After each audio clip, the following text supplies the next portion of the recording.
Hola niños y niñas del grado 204, les saluda nuevamente su profe Milton Javier para hacer la explicación de ciencias sociales. Hoy, miércoles 2 de septiembre de 2020. El tema, los periodos de la historia de Colombia, parte 1. La exploración. ¿Conoces algo de la historia de Colombia?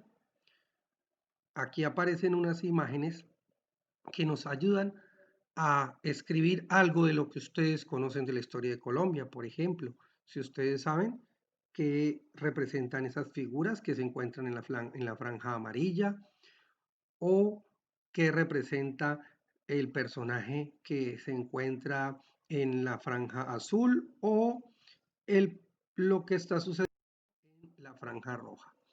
Bueno, al mismo tiempo entonces en la sección de estructuración y práctica dice que nuestro país tiene una historia que se ha dividido en 5 periodos importantes. ¿Cuáles son esos periodos?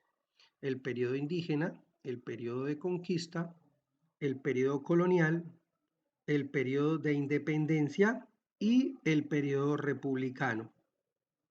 Hoy, en esta sección, vamos a ver los 3 primeros, periodo indígena, periodo de conquista y el periodo colonial. Recuerden que los nombres de los periodos se escriben con mayúscula porque es un nombre de un periodo de la historia de nuestro país. El periodo indígena pertenece a la época en la cual Colombia estaba habitada por diversas tribus indígenas. Les recomiendo que escriban eh, a su ritmo, pero con letra, por ejemplo, roja, en este caso, la palabra diversas tribus indígenas. Es importante porque eso le permitirá responder la última sección de la guía en lo que se llama la evaluación o transferencia. El periodo indígena también, entonces ustedes van a hacer un dibujito de una tribu como la que ustedes ven y tener en cuenta que las tribus indígenas eran gobernadas por caciques, entonces van a dibujar un cacique allí y también que los indígenas se dedicaban a la agricultura, a la caza y a la pesca. Esto es lo que ustedes deben de consignar en su cuaderno de esta manera. Recuerden, pueden dibujar ahí en la tribu indígenas como los que ustedes observan ahí al fondo, con un cultivo de maíz, o sea, representando la agricultura, indígenas cazando, pero cazando, la caza es con Z porque se refiere a atrapar animales, a perseguir animales para su, entonces pueden dibujar indígenas cazando animales, dantas, en nuestro caso chigüiros en ese tiempo, y también se dedicaban a la pesca, entonces van a dibujar ustedes indígenas ahí en ese dibujito que estén pescando. Ellos pescaban generalmente con arpones o con flechas o con lanzas realmente. Luego colocamos en nuestro cuaderno el periodo de conquista con rojo, dejando un espacio y anotamos lo que aparece en la guía o lo que aparece aquí, porque recuerden que esto que está acá es sacado de la guía de aprendizaje, solo que está un poquitico más concreto. Ocurrió después del 12 de octubre de 1492. Ese periodo inicia allí, cuando Cristóbal Colón descubrió América. Entonces, aquí los invito a que cuando ingresen al periodo de la conquista revisen los videos complementarios de la gaitana y de cómo se descubrió y de cómo se conquistó Colombia y algunas ciudades de nuestro país, Bogotá, Cali, Santa Marta, Cartagena, cómo se fundaron, cómo los españoles, utilizando la violencia, pues empezaron a quitarnos todo lo que encontraban en oro, en todas las riquezas que los indígenas en ese momento tenían. Y van a hacer un dibujo que más sencillo, en la guía ahí está esta imagen, pero ustedes van a hacer un dibujito más sencillo, por ejemplo, Cristóbal Colón llegando a América con sus 3 embarcaciones, con los religiosos ahí acompañándolos. Durante este periodo, los españoles llegaron a nuestro país, impusieron sus reglas y esclavizaron a los indígenas. Mire que ahí hay tres frases en rojo. Una fecha, que es cuando empieza el periodo de conquista, un nombre, que fue la persona que descubrió América, y aparece una frase donde dice que a qué llegaron los españoles en esa época de la conquista, a imponer reglas y esclavizar a los indígenas. Y ahí tenemos una imagen donde se muestra eso. Entonces recuerden que cada periodo de la historia del país le van a hacer un dibujito. Hoy vamos a hablar de la Van a conquista del encontrar, como territorio les decía, colombiano. el video El del actual descubrimiento y territorio conquista del colombiano territorio fue colombiano. Lo explorado van y a ver ustedes conquistado por allá, los que ya se lo envié al españoles grupo del a WhatsApp. partir del año de 1502, quienes, motivados por las riquezas de los pueblos indígenas y las leyendas sobre ciudades de oro, fueron varios los conquistadores que se aventuraron a explorar el interior del territorio, conquistando a su paso a las comunidades indígenas. ¿Cómo sucedió la conquista de la costa caribe?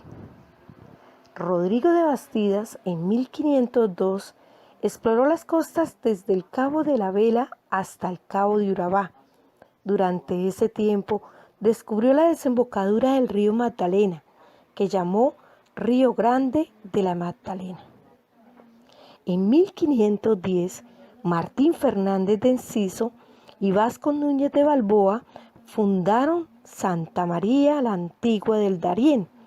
Durante los siguientes años fundaron Santa Marta en 1525 y Calamar, hoy Cartagena de Indias.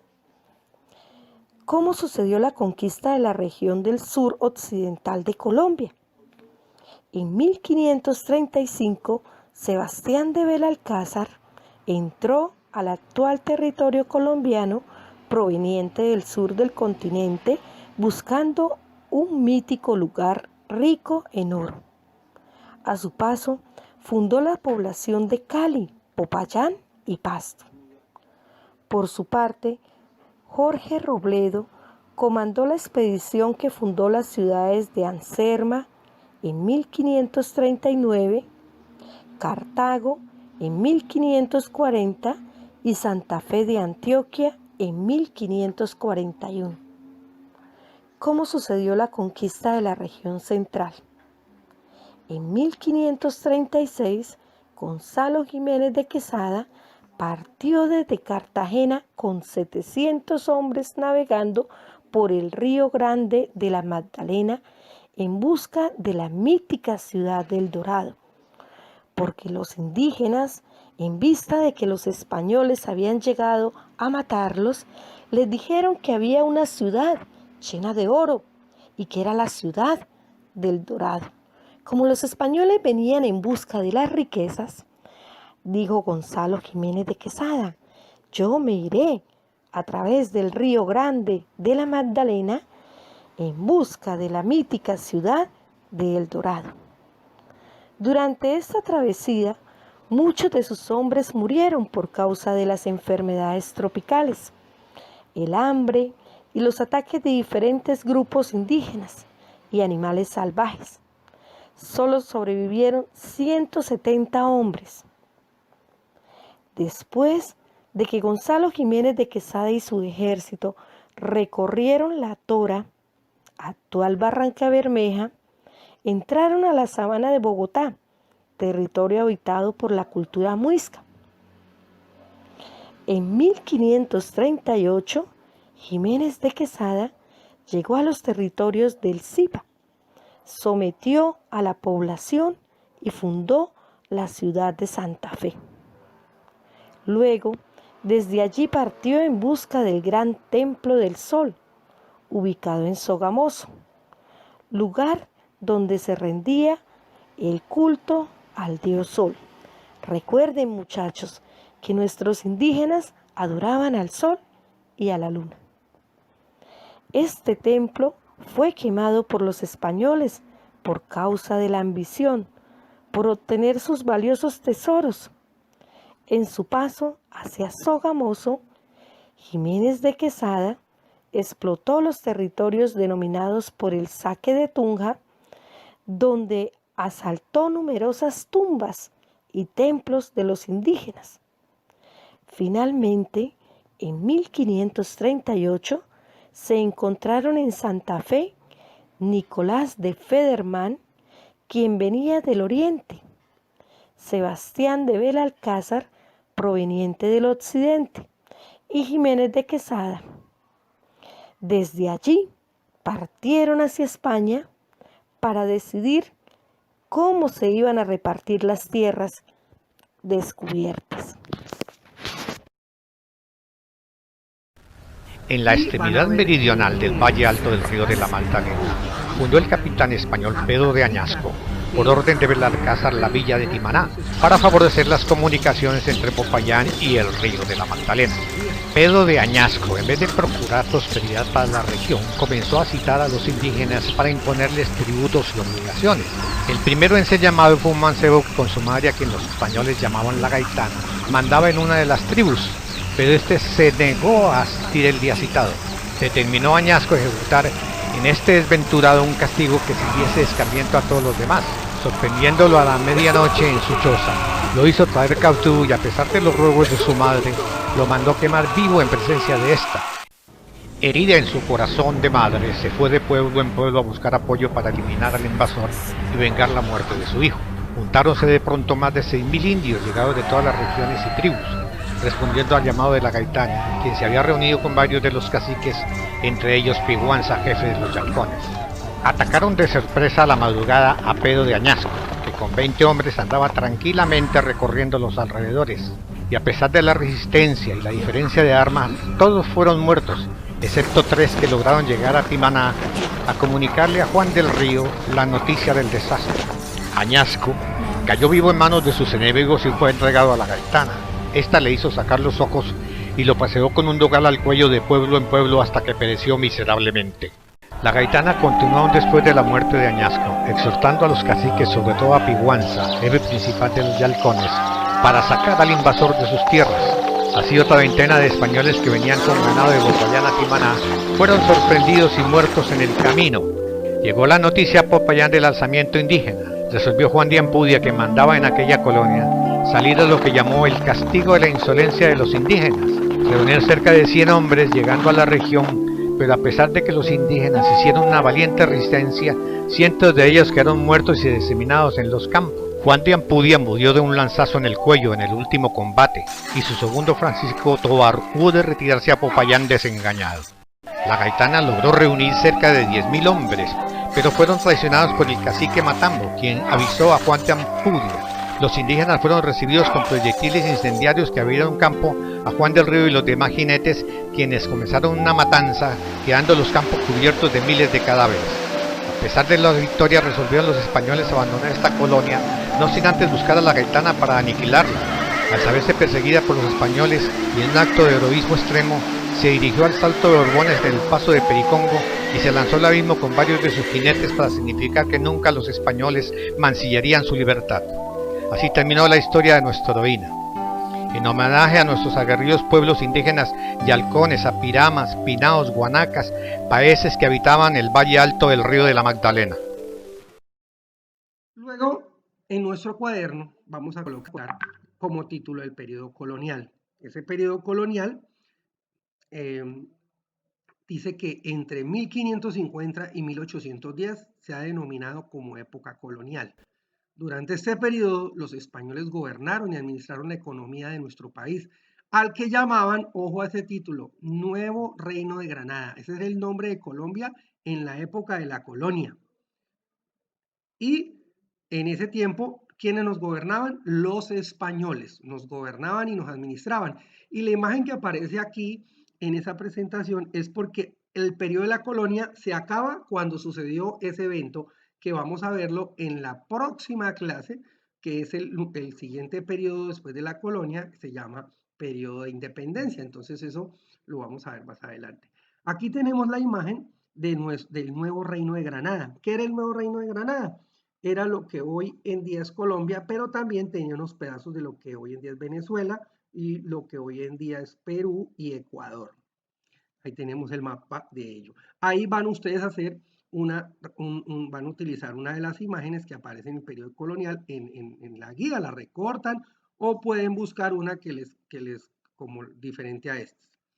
Bueno, y también les muestro otra imagen del periodo colonial que no está en la guía, pero que me muestra cómo estaba organizada la colonia en ese momento, Colombia en ese momento, perdón. Entonces, había negros y mulatos, negros traídos del África, como en el periodo anterior, que era el periodo de la conquista, exterminaron, mataron al 80% de la población indígena utilizando la fuerza.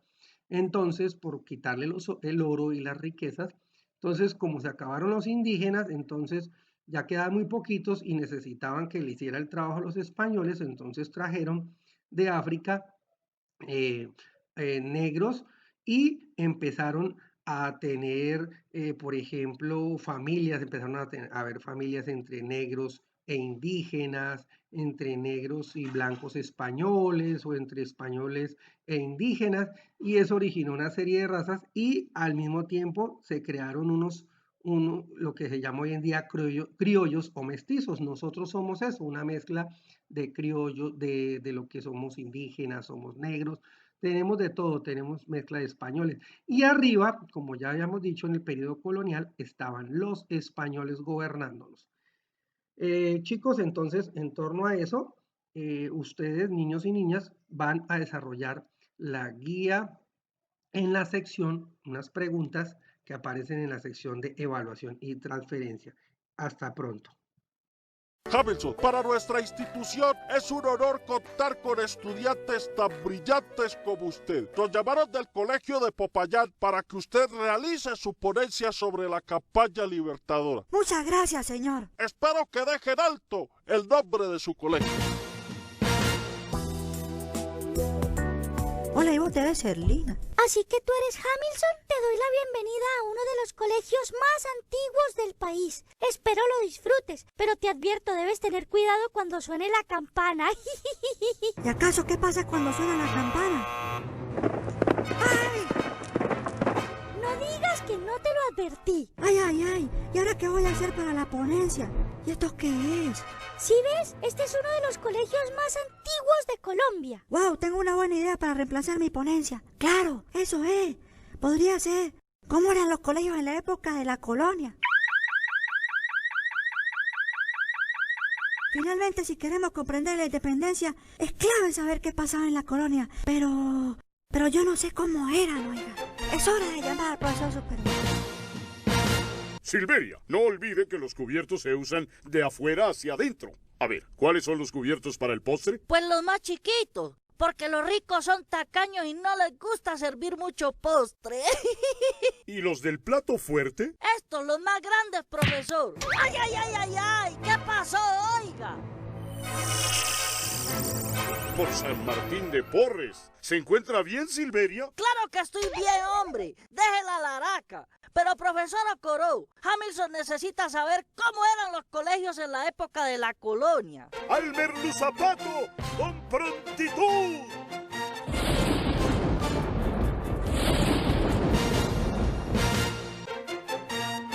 Hemos estado investigando y según nos contó el rector de este colegio, los padres jesuitas lo fundaron en 1643, pero en 1767, por orden del rey de España Carlos III, los jesuitas fueron expulsados y el colegio se cerró, pero volvió a abrir sus puertas en 1778.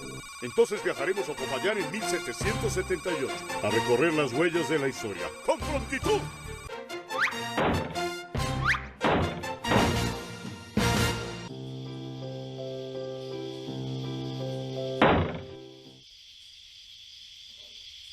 Niños, ¿qué están haciendo? ¿Por qué no están en el colegio? Usted sí que es chistosa, ¿no? ¿Cómo se le ocurre que vamos a estar en el colegio si no nos dejan? Eso de la educación para los negros es prohibido. Nosotros nacimos para servir. Si algunos de nosotros aprendemos a leer y escribir en la escuela de primeras letras y nos enseñan sobre el poder de Dios y de Jesucristo. ¡Por Dios! ¿Cómo es eso? Si la educación es un derecho de todos los niños. Tienes toda la razón, mozalbete.